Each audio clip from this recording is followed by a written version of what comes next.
Rubyiruko rero mwifuza amafaranga, rubyiruko mwifuza gutandukana n'ubukene, rwose reka mbabwire ibanga undi muntu uwo ari we wese atari yababwira.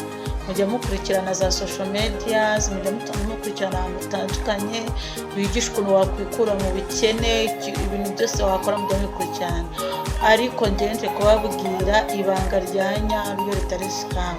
Niba wifuza gutandukana n'ubukene, niba wifuza amafaranga, sibyo, gerageza umaking sure yuko wibitse ku kintu cyitwa ubumenyi bwo kubasha gufata wenda urugero nk'uru rupapuro ukaruhina, waruhina wenda ukagira gute urupapuro ugakora agashya, sibyo, ukihangiramo ugakoramo wenda nk'agakombe ushobora gusukamo amazi kandi urupapuro ni rutoya.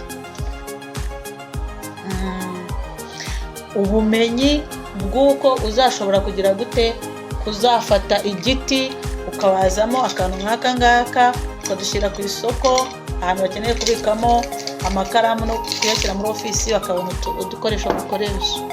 Ubumenyi bwo kuba wafata icupa nk'iri ngiri ukagira gute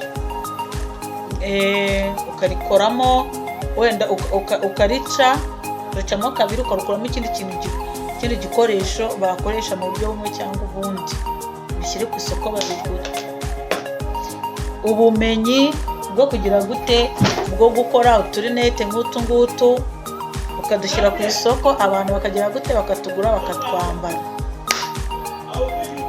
Ubumenyi bwo kuba washobora kugira gute gukora ururabo nk'uru nguru, urabona aka gakombe karamenetse, mbese creativity, ukabasha kwikorera udushya, ukabasha gukora utuntu ushyira ku isoko bakatugura.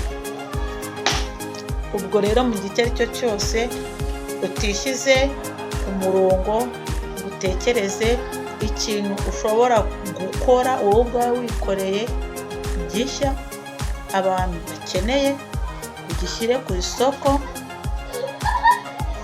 wowe n'amafaranga ni gutyo.